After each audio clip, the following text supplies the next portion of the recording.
Growing up, my mother, my father, and myself would study the King James Version of the Bible from beginning to end. And once we were done, we would start all over again. It's funny the things that you realize as you start to grow. The more I grew, the more I realized that there were different versions of the Bible, and that I owed it to myself to see what the difference was between these versions. One of the things, or one of the texts that I should say that intrigued me, was reading the book of Enoch. Oh, I just love reading that book. The text, even though I'd read it many, many times before, I was reading it the other day and something really stood out to me. Enoch reminds us during his vision with the angels that they showed him how the angels of heaven came down to earth and had relations with the women, and from that relation came the Nephilims, the giants. Enoch also reminded us that the flood of Noah, these Nephilims were destroyed. However, the very spirit of the Nephilims, it was said that they still roamed the earth. Now, I started putting two and two together when I realized that when the angels were casted out of heaven, they were imprisoned by God here in another realm. However, I often wondered if they're chained and Satan is bound with a chain on his foot and the fallen angels are bound, why is it that we still have all these negativity and evil spirits that are going around? I thought about Jesus when he casted out the evil spirits out of the man and casted them into the pigs, and then the pigs went off the cliff and died. So many thoughts started coming in, and because you've read so many different versions of scriptures that it's almost like a puzzle piece, it starts to fit. The spirit, these Nephilims, they weren't good people. They were people that would eat man, beasts. They did ghastly things with animals, birds, humans, and it was just chaotic, so God had to get rid of them. Alright, they're gone. But their spirit, the evil spirit, still roams the earth. And in order for a spirit to be able to have power, it needs a body to live in. It needs a host. When we're not prayed up, when we're not praying to God, when we allow this temple to be idle, we can attract these spirits to come inside us, I should say. The scriptures warns us of people in power, people in government, people in principalities. And you can't help but realizing it to see a pattern, and again, the puzzles fitting together, to see a pattern of people in power. You see their pride, you hear of the things that they do behind closed doors that are now coming to light. Another part of the Bible, whatever is done in the dark must come to light. And you can't help but realize and see that these people are being inhabited by one or more spirits. You're often taught that the windows are the eyes to the soul. Now, I'm very empathetic.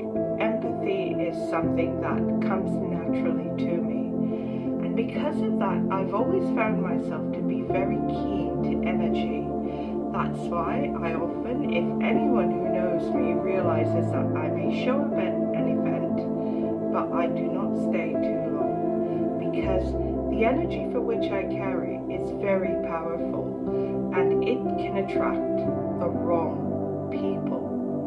So it's almost like opening a box of light, but not leaving it open for too long. You've got to close it up, so you've got to protect yourself.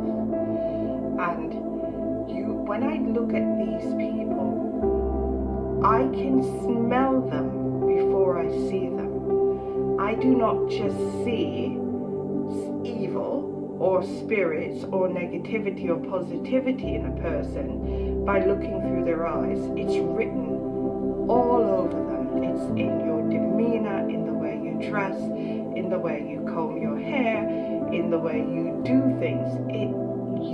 It's almost like a rotten corpse. If it smells good, you know it's good. If it smells bad, you know it's bad.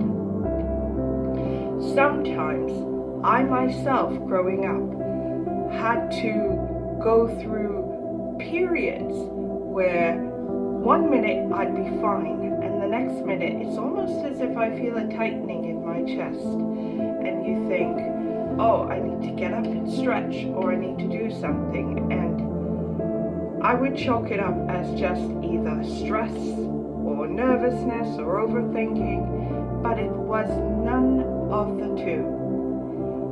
Once this started, what would follow would be a period of doubt, a period of fear, a period of worry, and it would continue. And what was happening was I was allowing these things, these negative thoughts, to take over my body.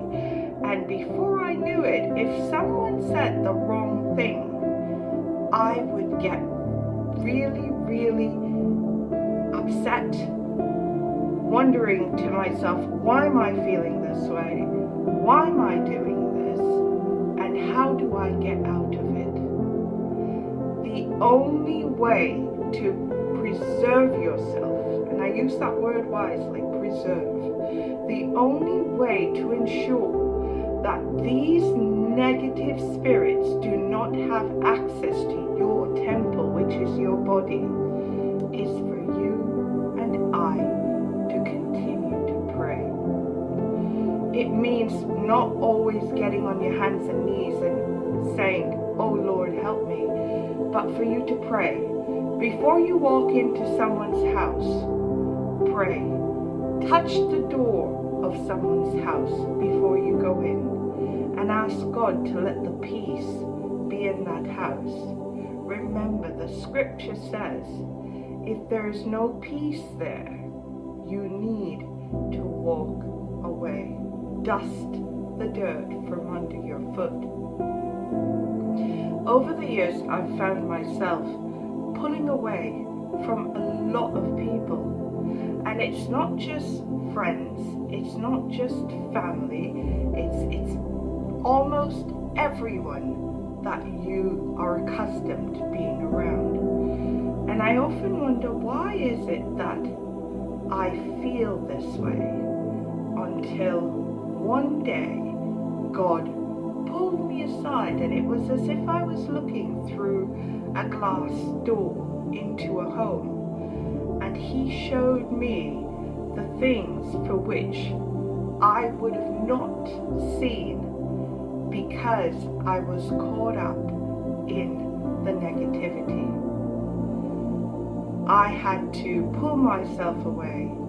I had to go through a period where I needed to heal, a period where I needed to pray, a period of understanding. But through it all I kept thinking was, how do these people feel knowing that I'm no longer engaged with them as I did before?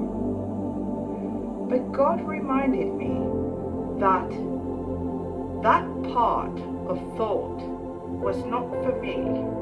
My part of thinking had to do with me and my temple and the work I needed to do in order to move forward in his light. He calls us all. He gives us all a chance to make better of our lives. If you know that you are out there and you're going through periods where you realize that you are feeling stressed, miserable, ignorant in places, and you have no idea why, you need God in your life. You really do. And I say this for governments, for people in principalities, for people of power, people with money, great responsibility. Find God. Find your peace. Money is not what will be there for you in the end. We all came into this world with nothing, and I guarantee you we will all leave this world with nothing. And the seed that you sow in this lifetime, you will reap your harvest. If you've sown your seed on good ground, when you're unable to look after yourself in your later years, good will be there to assist you in transitioning out of this life. But if you've sown bad seeds, I can guarantee you, you are going to see the very pits of hell before you leave this world. Take my warnings and take it seriously. Time is running out. I hope that this message meets and greets the ones that need it the most. We'll talk again soon. Bye for now.